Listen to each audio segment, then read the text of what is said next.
don't know football. What's that fool doing? What's that fool doing, you lucky suckers? Hey, the Vox of all Voxes, ever to Vox. Excuse me. The Vox of all Voxes, ever to Vox, Alan Roach, Mile High Roach, the voice of U.S. Bank Stadium, joins 25 minutes from now. 90 minutes from now, Heinze, Coach Hines, by Faber Faith, by forechecking Faith. Minnesota Wild 10-0-2 in the last 12.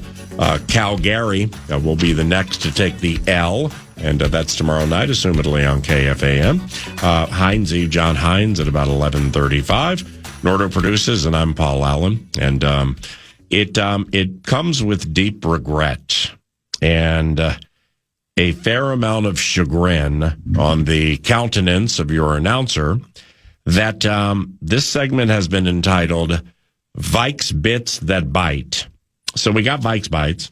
Yeah. And but we don't have Vikes Bites that bit.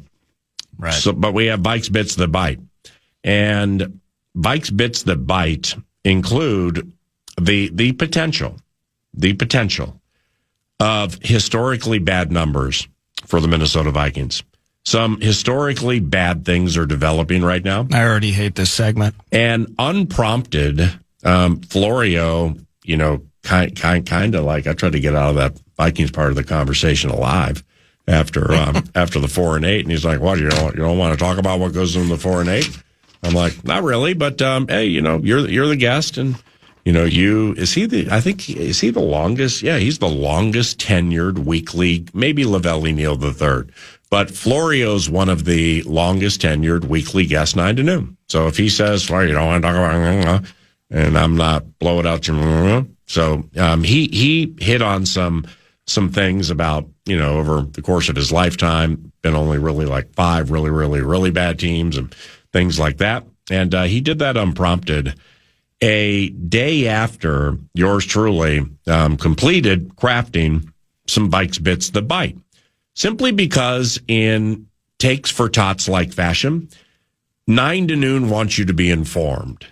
We don't want you to call Vikings Fan Line and then formulate an elite opinion on this, and then a high-end opinion on that, and then all of a sudden, end it with being pissed off at somebody because Josh Dobbs can't pass. I mean, we want you to complete the trifecta when it comes to acumen, knowledge, veracity, and accuracy. I've been laughing about that since Sunday. So there are some historically bad things developing right now with our favorite football team, and I'm Paul Allen.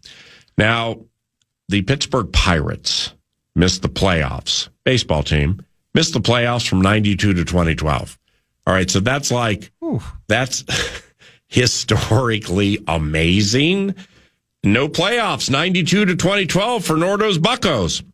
The 81 Baltimore Colts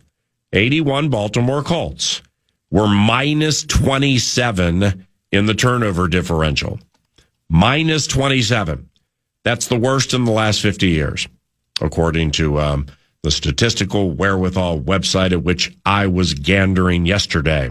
Even the Rockies have found a way to inch their way into the postseason. Are you kidding me? With that transient and chill, laissez-faire vibe in the Mile High more often than the Pirates. But Rocky fans are like, who cares? We have the Rocky Mountains, opportunities to ski, and dispensaries. I always love that They get Coors straight from the teat out there, too. You live in Pittsburgh, and your baseball team matters to you. Willie Pop Stargell, Dave Parker, Omar Moreno, and Clemente, though. Roberto Clemente, God rest his soul, and Kent Tekulve with the old submarine relief pitcher style. They got some immortality to them. But they didn't make the playoffs for 20 years. That's historically bad. The Minnesota Vikings have 5 games to play, and they play Washington, Dallas, the Giants, the Lions, and the Packers. Washington, Detroit on Christmas Day, and Green Bay, they're all here. Here are the defensive rankings regarding yards per game of opponents the Minnesota Vikings play the rest of the journey. So what we're looking at here mostly is going to have an offensive bent to it. Don't kill the messenger, but it'll have an offensive bent to it. And believe me, there is more. that I could have and even may tomorrow and or Thursday, or maybe at the feast, tomorrow and or the feast, may craft some more, but it's kind of a masochistic task, to be honest with you. Yeah, it depends on the mood mostly. Yeah, it was a masochistic task, looking all of this up. The Washington Commanders at 3-9 are 1-6 on the road, and they have lost 7 consecutive games. The Washington Commanders are favored to win at U.S. Bank Stadium. Stop! Despite all of that negativity. Their defense with yards per game allowed is 31st in the NFL. Dallas after that at Dallas. Now, Dallas caught fire. But Dallas's defense, 29th yards per game allowed. And the New York Giants, that'll be in New Jersey, they're 30th. They are allowing the 30th most yards per game. I provide that because I'm contextually obsessed guy where I just don't like to spitball and then say I don't care about it. I care about it. So contextually speaking, with the next 3 games, those are games against defenses with any quarterback you have under center where you're supposed to make hay, make that proverbial hay. And there have been shoddy quarterbacks. There have been really good quarterbacks, really good teams and middling teams or bad teams that have made that metaphorical hay against these defenses. The Lions defense isn't as good as maybe some, including myself, thought it would be, but they're still 14th yards against. Packers are 4th, and the Packers construct games to maximize the game managing performance out of their quarterback, shrink the clock, win the time of possession, and not give up yards. And it's a formula that may win them a division and or certainly get them to the postseason. So now, from an historical perspective with the 2025 Minnesota Vikings, first a question. When laying out historically good or bad things, does 16 games compared to 17 games, how much does that matter? Because for the new schoolers, come on in here, lean in. There used to be 14 game seasons. All right. I'm out on 14 game seasons when it comes to historical perspective, unless it involves certain records and things like that. And you'll learn about that momentarily. 16 games compared to 17 games. And I thought a lot about this weekend with Jackson Smith and Jigba until Brian Flores basically put him in a box and didn't let him out and did his part to absolutely ruin and dismantle what could be an historic season. It still may be. Maybe he'll overcompensate for it and go for 275 against somebody. But that's when it comes to best number ever, history of whatever, Adrian Peterson in 2012 in that MVP year with a running back actually winning the MVP, he set the single season rushing record in 16 games. So if somebody beats it in 17 games, does that matter to you? Well, he didn't. I don't believe he was 100 yards or 90 some yards short of Dickerson in 2012. Mm-hmm. So he didn't. Oh yeah, you're right. Thank you. But in terms of if you're thinking Saquon average, thank you, last year versus Adrian average, to be honest with you, that doesn't matter a ton to me. Okay, that's fair. So let's begin with the historical perspective on turnovers. Brosmer, 2nd and 6 from the Seattle 28, 4-man rush. Brosmer throws to Addison, and it's intercepted by Reek Woolen, and here he comes. 15-20, heads to the right, shakes a tackle of Will Fries at the 30, heads to the center. Now he dropped it, and it's up for grabs at the 37-yard line. Goodness. So, I think the Vikings recovered it. Yes, they did. So they're going to have it 1st and 10 from their own 37 in serendipitous fashion. Wow. What a circus. So there's a turnover from the Seattle game. And the Minnesota Vikings during the Final Five, they're required to be takers in the giving season. That's the requirement. Will they come through with said requirement? I don't know. I hope so. but they're required to be takers in the giving season. Why? Their turnover differential, the old take-give game, which is vital to win for all the best teams in the NFL. They are minus 15. They are minus 15. 15 more gives than takes. That's last in the NFL. From an historical perspective, it is third worst in the history of Minnesota Vikings football. The second worst would be the 2002 Minnesota Vikings at minus 18, and the worst in the history of the franchise, 2001, minus 21. So if you go minus 7 over the final 5 games, you will make history from an inadequacy standpoint. Just being up next to that or close to that is shabby, but they're minus 15. That's the third worst turnover differential in the history of a storied franchise. Wow. 2001, minus 21. So don't go minus 7 over the final 5 games unless you want to, in abysmal fashion, establish an historical perspective to this season. Well, it's kind of crazy, too, with this team. If you look at now the differential, as you're talking about 15 underwater right now, that's awful. Last year, I think they were plus 12, something like that, but they were still 17th in turnovers. That's something we've seen over the last handful of years, PA, where this team is giving the ball up. Now, it's kind of just an every other year type of affair statistically, where 2022, you're giving the ball up. They were middle of the pack in turnovers, but your defense was what? They were opportunistic. They were takers over the course of the 2022 season. 2023, you're giving it up. I think they were 30th or 31st. I can grab that here in just a second here.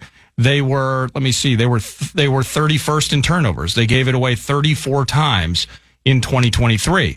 Hence, a 7-10 wonky season with multiple quarterbacks playing. Then they bounced back a year ago, as I mentioned, and now here they are again. And there's just, whether it's, I remember 2023, I think you start out 0-3, and you kind of bounce back before the Achilles pops, but it was like the Tampa Bay game, you're giving it away 3 times.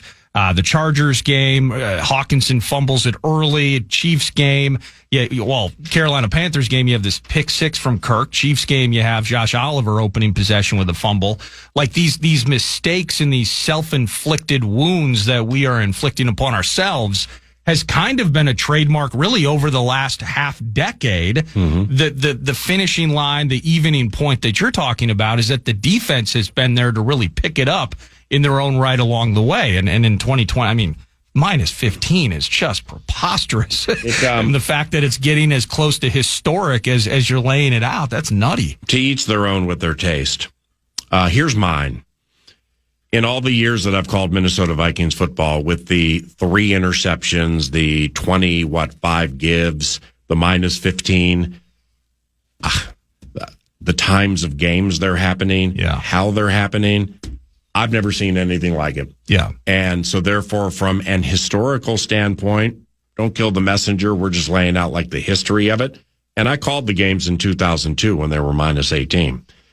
That was with Dante Culpepper. All right, the hodgepodge this year has been dramatically different. And then your expectations getting built up to certain games of what you want to happen, what you're either you want to happen or you're told will happen. And then when it doesn't happen, it's not just bad, it's catastrophic. It's falling to your knees and going Kent to Colby on it and throwing it to something called Ernest Jones IV. It's catastrophic. I've never seen anything like this in my play calling career. Man, Dante was... So the perspective definitely is there with a Caleb Evans basically single-handedly losing a game in 2023 or 2023. Bounces off him into the awaiting arms of Joshua Palmer, and the Chargers win the game. I think it was right off his helmet or something. So that, they're to each their own with their taste. That's mine. Now, being home for the holidays is supposed to matter. Isn't it supposed to be home, sweet home for the holidays? McCarthy, shotgun, 1st and 10 from the Bears 15. Addison in motion to the left. Takes the snap. Now a 4-man rush. McCarthy to the end zone. And caught! Yes! Jordan Addison! Just in the nick 16. He's J.J. McCarthy. Well done. Reichert kicking it to the east side of U.S. Bank Stadium. Boom. A shorter kick by design. Duvernay from his own 3 heads right. 5, 10, 15, 20. Gets a nice block from Blackwell. Eric Wilson trying to run him down with Will Reichert. And Josh Blackwell make that Devin Duvernay out of bounds deep in Vikings territory. Devin Duvernay with a cold-blooded return of 57 yards. Now, 7 or 8 game schedules, and the Vikings have 9 home games next year. So this gets a little, this can be a little difficult or a little opinion laden when you have 7 game home schedules or 8 game home schedules or 9 like last year. Next year, there will be 9 games at U.S. Bank Stadium in the regular season next year with no European travel on the horizon, I don't believe. So when it comes to the worst home records in the history of Minnesota Vikings football, the team has 3 home games remaining. Washington, the Lions on Christmas Day, and Green Bay after that. The Minnesota Vikings are 1-4 at home. They are 1-4 at home. 1-4 at home, right? 1-4. Thank you. That is a winning percentage of 200. That's a 200 percentage. Ew. Tied with the 67 Vikings, who went 1-4-2 at home. That's 7 home games. 1-4-2 at home. Well, that's also a 200 percentage. The 62 Vikings, I think second year of the franchise, 1-5-1 at home. 7 games again, keep it in perspective, but it's a 167 winning percentage at home. Then you get to the 2011 Minnesota Vikings. They went 1-7 at home. Yeah. 1-7 at home with a winning percentage of 125. That's the worst home performance in the history of Minnesota Vikings football. You have 3 home games remaining. If you lose all 3 home games, you will be tied for a home record of inadequacy. And quite honestly, I don't think human nature gets to win.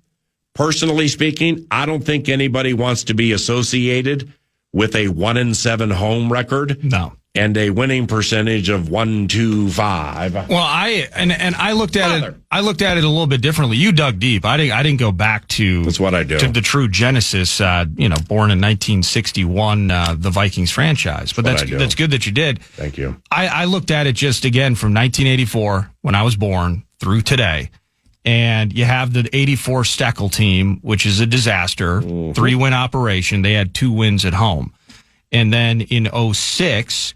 You had a 3-5 record, Chili's first year. 2011, it was Leslie Frazier's first full year as a coach. You mentioned the 1-7. 2020, COVID year, 3-5. And then just 2 years ago, the team was 2-6 at home. So it's since I've been alive, there have only been 5 seasons in which the Vikings were under 500 at home, much less what this particular incarnation of the Vikings is approaching. Right. Potential history of matching the worst home season in the history of Vikings football. So, the lopsided up year, down year, up year, down year. Kevin O'Connell's team 2-6 just 2 years ago at home. I mean, you're some ways feeling with the Kitties and Packers on the back end of that and what will be at stake for them. Yeah. The opportunity to feel success at home, you have to freaking beat the Commanders. You have to.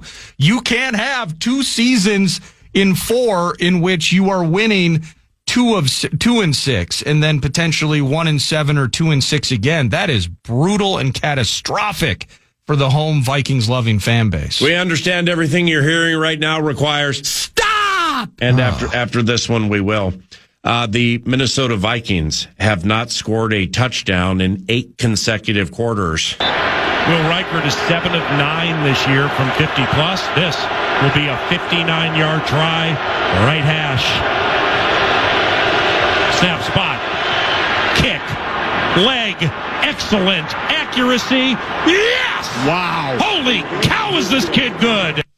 Yeah, the kid's terrific. I think that's the last points they scored at Lambeau. Point, it feels like last points we scored might have been from 59 outside with a swirling wind and a frozen tundra, and the autumn wind is a Packer. Now, I said it, laid it out on Monday, that having lost 4 consecutive, if you lose every game the rest of the season, 9 consecutive losses would be the most in the history of Minnesota Vikings football. I mean, who wants to be next to that mark of abysmal nature? But having gone 8 quarters sans a touchdown, this is the first time a Vikings team has done that since 2001. You know who the quarterbacks were in 2001? Todd Bauman and Spurgeon Wynn. I always love that one. 8 consecutive quarters. 8 consecutive quarters is tied for the worst in the history of the franchise. Spurgeon. You fail to score a touchdown in quarter 1 Sunday, and you have set the longest touchdownless streak over the last 25 years. This is evil with which we are dealing. Where is the light? The kid quarterback needs to solve some of these problems. And the next opportunity could be Sunday at noon on KFAN. The Fan.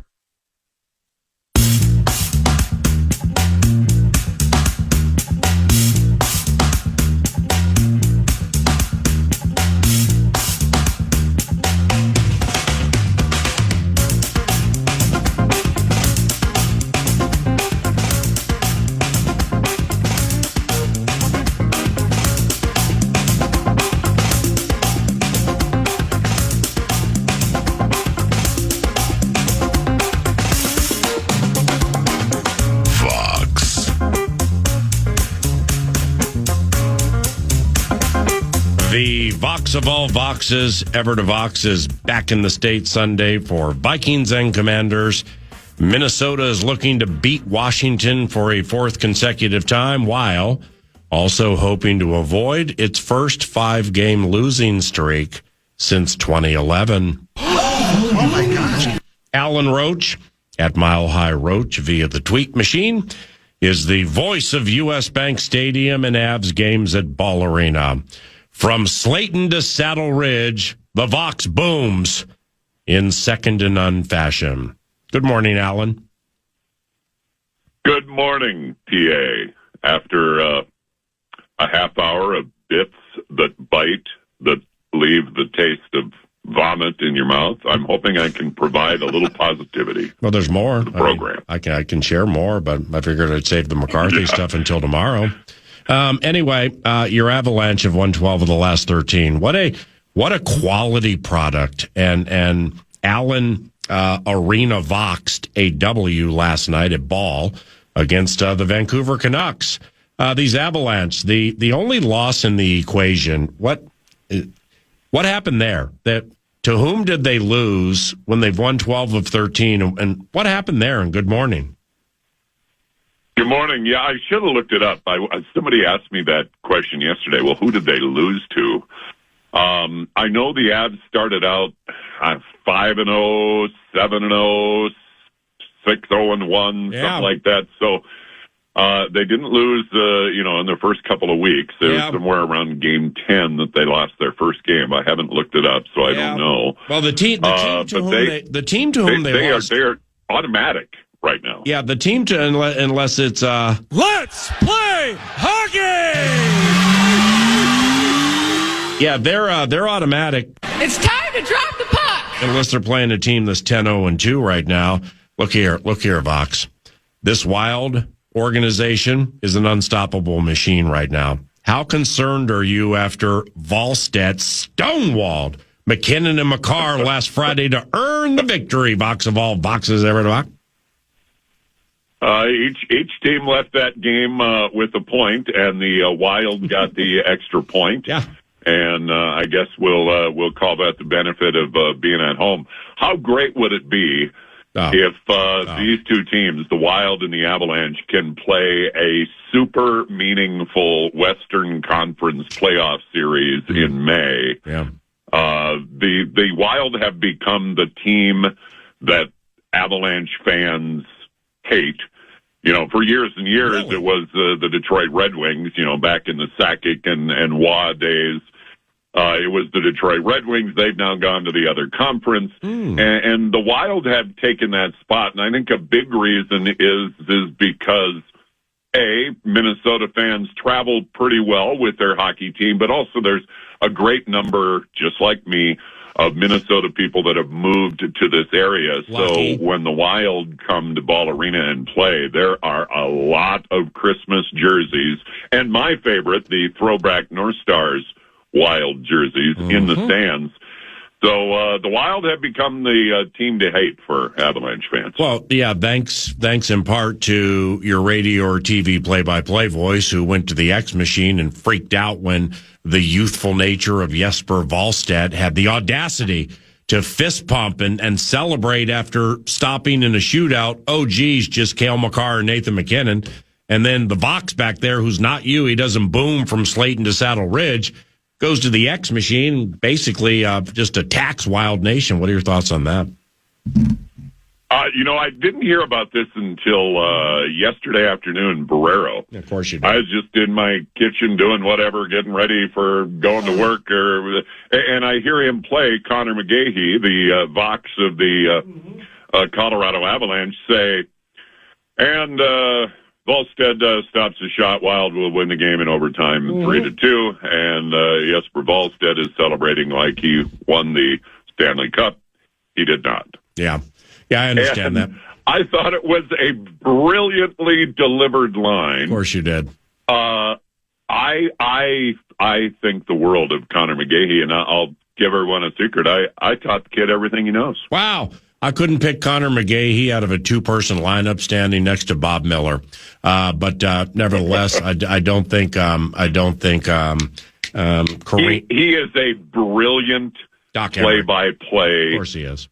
Voice for a home team. That's great, Paul. And I mean all due respect, and he has certainly not reached your elite status nor level. I'm catching a stray. But he is very much the same as you. He is entertaining to listen to for not only the home fans, any hockey fans, but especially the home fans.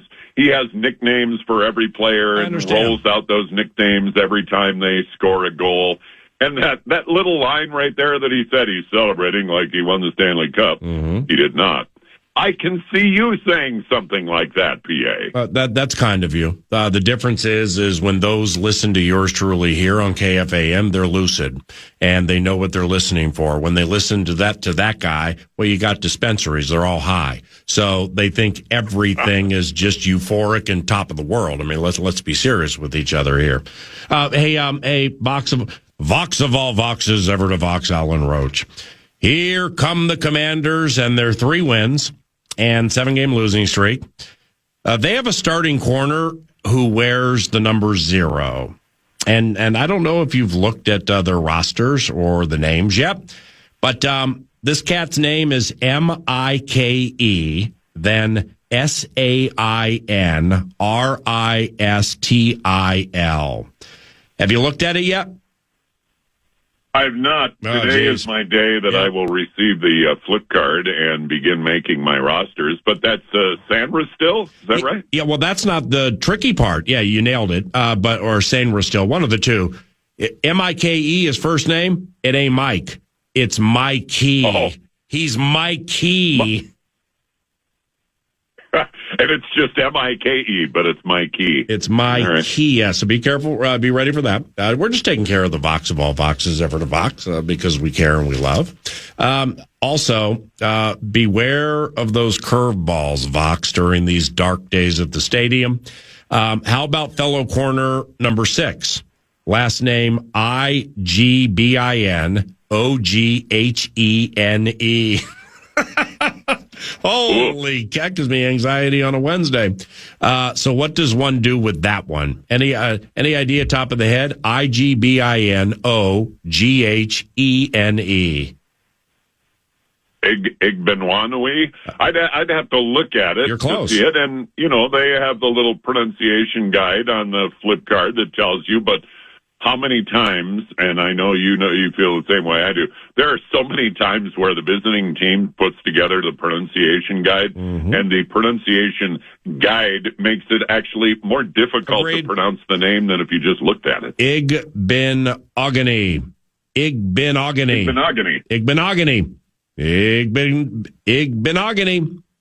We just have to find a way to beat all those consonants Sunday. That's the bottom line. Your Minnesota Vikings need to find a way to beat all of those Igbenogany consonants.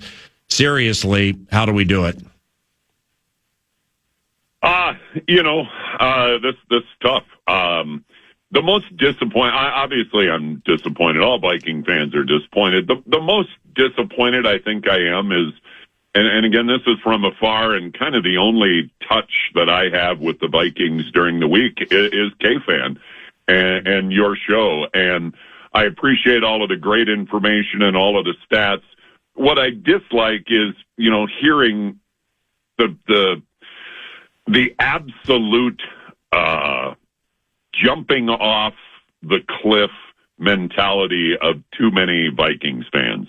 And maybe it's just those are the fans that are making their voices heard, and others feel just like me that, you know what, I'm 59 years old, and granted, we have had, when it comes to the ultimate prize, nothing but failure for the entire existence of the Minnesota Vikings. We've never gotten to that promised land, to that ultimate prize. But we have not lived in the doldrums of where so many other teams have. I mean, you're talking in the last half hour about, the stats, and it's the third worst this, and if we lose 3 more games, it's the worst ever this. But we don't live there. Yeah. It's so unusual. It's so not part of what the Minnesota Vikings have been. So maybe it's just because I'm 59 and I'm able to look at it with my age and experience and knowing it's going to turn around. It's not the end of the world. This happens to teams, and it happens to most teams much more often than it's ever happened to the Minnesota Vikings. You know to whom it never happens? Let's play hockey! That 10-0-2. I say it every year about the Avalanche. You don't want to be the best team in the NHL in October, November, and December. And probably 3 of the last 5 years, the Avalanche have been the best team in hockey in October, November, and December. You need to be the best team in March, April, and May. Well, if it happened to be Avs and Wild and Nuggets and Timberwolves, like at the same time, Western Conference finals or something like that, I mean, that Nordo and I would be required to stay at your place adjacent to Red Rocks, bring the access, and boom, from Slayton to Saddle Ridge on the Vox of all Voxes, ever to Vox radio network. That would be terrific. This is Alan Roach, by the way, voice of U.S. Bank Stadium. You'll hear him this weekend at noon when the Vikings and Commanders boom themselves away with 4-8 taking on 3-9. Now, we just need to get some good, consistent run from J.J. McCarthy. That's most assuming he plays. That's most important, right, Vox? It's been most important since the Atlanta game when he hurt his ankle. Is the kid has got to play. You can't play 8 games this season and then pick up next year. And, you talk about the Drake Mays and the Bo Nixes of the world. Maybe they didn't struggle to the level that JJ has struggled so far in his first 6-pack or 7 or whatever number of games it is. Yeah. But they got through it, and they got past it, and they got past it by playing games and getting reps. The young former Michigan quarterback star needs to play every offensive play the rest of the way, needs to play the first 4 games of next season, and then we can start drawing some conclusions about, is there improvements that are being made? Is there a light at the end of the tunnel. Lastly, and your voice, the dulcet tones are all about being dulcet today. Is Denver and the Rocky Mountain region just on fire with Broncos love? And if so, does it bug you in any way?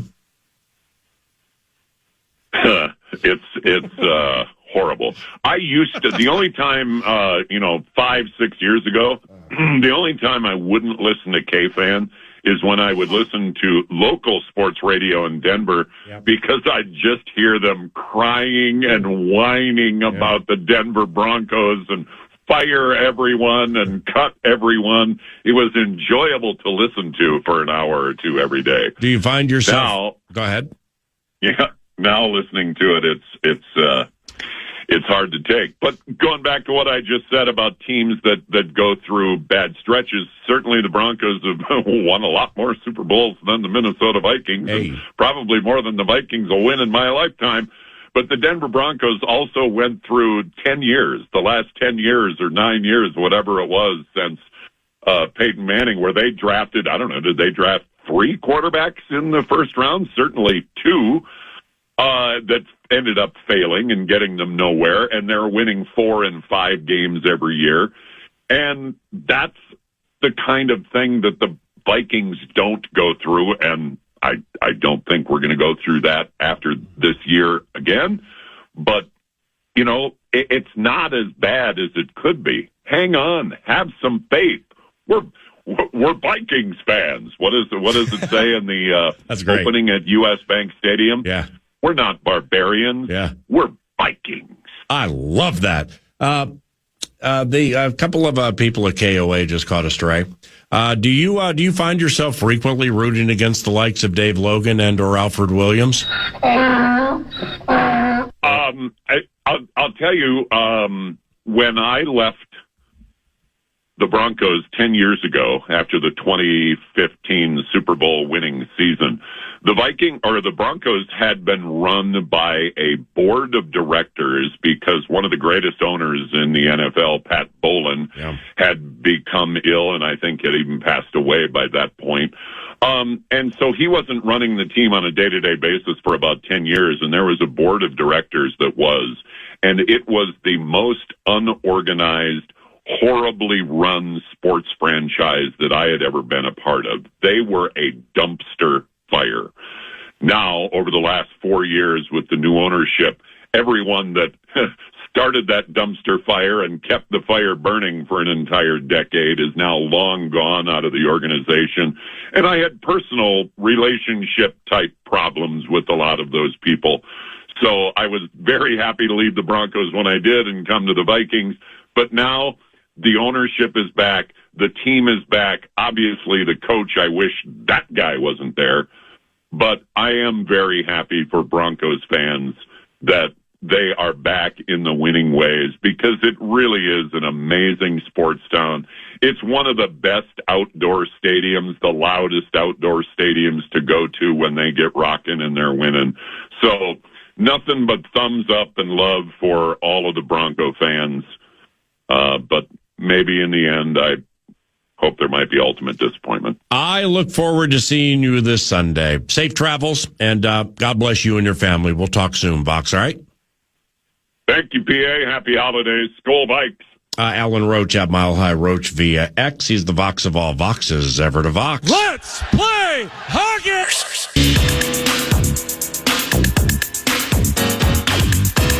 What up? It's News to Nord, brought to you by The Casino, not a casino, The Casino at Canterbury Park, CanterburyPark.com. And you're feeling the felt all year long, and maybe you're feeling the fur this time of year. Thank you. Because of the Christmas trees on display and for sale right now in the Canterbury lot. Thank you. Here's what I got, my intel, and you can fill in the blanks if I miss something. Well, I'd like to, but I'm still awaiting an email response with some tree intel. But anyway, continue. I have several different varieties of trees on sale now at Canterbury Park. Christmas trees, sizes from 5 feet up to 9 feet. They have a Santa's trolley where kids can decorate horseshoes and write letters to Santa, which is sweet. There's a fire pit, hopefully a safe distance from said trees, but I assume it is. Hot chocolate. And here's what Mouse texted me this. And some bobber hats. Remember the bobber hats? Well, when the bobber hats were created, I have one somewhere. Mouse, I need another one. I have 6. Oh, so I'll take one tomorrow then. I can give you 2. At one point, they were $10. Twins would love them. And then I know 3 boxes were shipped maybe to Taiwan or somewhere in Asia. But there still are some left adjacent to Wildfire in a certain Plymouth garage. But I bet you can get them at a real cut rate. But hold on here, seriously. You know, there's somebody in Guangdong right now wearing like a misprinted bobber hat. Guangdong. Guangdong? Ow. Sounds like a Shenzhen? corner. Sounds like a corner for the Washington Commanders next to Igbenogany. Okay, so seriously, CanterburyPark.com. Yeah, the trees are great. Yeah, they're unbelievable. They're freshly cut trees. Once again, what were those sizes again? They range from 5 feet to 9 feet. Yep. And several different varieties of Christmas tree as well. I mentioned Santa's trolley, so we got kids decorating horseshoes Very and cool. writing letters to Santa, which is sweet. So again, Yep. Canterbury, you need to understand this. Part of its ethos, it's the basic pillar of Canterbury is family. And so you're going there to get a tree. Kids are going there to play. Reach. Dad, why don't you try and sneak in, find a little schnapps for that hot chocolate, Reach. and maybe run a quick 50 on the felt. Playing a little 3-card poker or $5 blackjack. That's up to you. But it's all at Canterbury. It's super sweet, whether or not the bobber hats are available. Just look for Johnny the Mouse Mickelson standing atop Wildfire with winter tires. I'm moving Soci to 1107, so we're good. All right, sweet. So, again, CanterburyPark.com, but the Christmas trees are there. They're available, and have a blast down in Shakopee.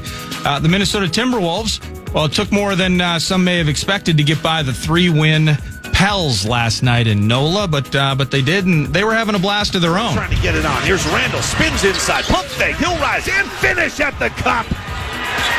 4 straight Julius Randall points, and the Wolves lead 135-132. Fears with it off the Queen Fears? Street. Fears into the paint on Rudy. Circles back out. What happens? Pass up top, deflected and stolen by Dante DiVincenzo. Here's Edwards, win numbers, looking to attack Bay, drives by him, got the layup. Hey, that courtesy of Alan Horton, your voice in the Minnesota Timberwolves, or your home for the Minnesota Timberwolves. 149-142 in overtime. 44 points from Anthony Edwards. Now 6 consecutive games with 30-plus. He's like 30-plus, man. I'm going to start a streak with 40-plus with the way he's rolling right now. The Timberwolves just tidily in 6th place in the West as of this moment, 7.5 games back from the 1-loss Thunder. They eked by the Dubs last night. But the Minnesota Timberwolves, it's kind of a double feature. This would have been a cool trip to head down to New Orleans, watch a couple of games, Wolves at the Pels. But tomorrow night, you'll see them again, 7 p.m. And again, you'll get to hear Wolves Hoops on your free iHeartRadio app and podcast later as well. Chris Finch joining the show to open 9 to noon. And to the Minnesota Wild. Now, Jonas Brodin gets the goal, but I think really the story of the game is this guy. Hands under pressure. Bouchard. It's lifted along McDavid. Left circle. Goal line pass. Open in front. What a skate save by Volstead with his right pad. Comes to the point. Bouchard a drive, and Volstead fought that off as well. Boy, how he made that save is beyond me. Beyond me. Here's more from Jesper. Draisaitl the other way. Leaves it back. Nugent Hopkins a shot. Blocker save. Volstead fighting it off and into the netting. Calm and relaxed. That's what Volstead is right now. Yes, sir. Jesper Volstead with the 32 save shutout. Wild now 8-0-2 in their last 10. Might be 10-0-2 in their last 12. I don't have that in front of me. I do have that they have 35 points. 10-0-2. They are squarely. They got a 7-point advantage in terms of the third spot in the Central. The toughest thing right now, PA, is that, kind of the usual suspects. Wild, hot as fire right now, melting the ice as they skate along it. Mm-hmm. The 2 other hottest teams in the NHL just happen to be the Stars and the Colorado Avalanche, who they are currently still staring up at in the Central Division standings. Next up, why not just go to Edmonton, get the 1-0 win, and shutting out, 4th shutout of the year for Volstead. Let's just go to Calgary for a heat check against the Flames. And then we can go to the Couve, get a W, then go to Seattle and tackle the Kraken.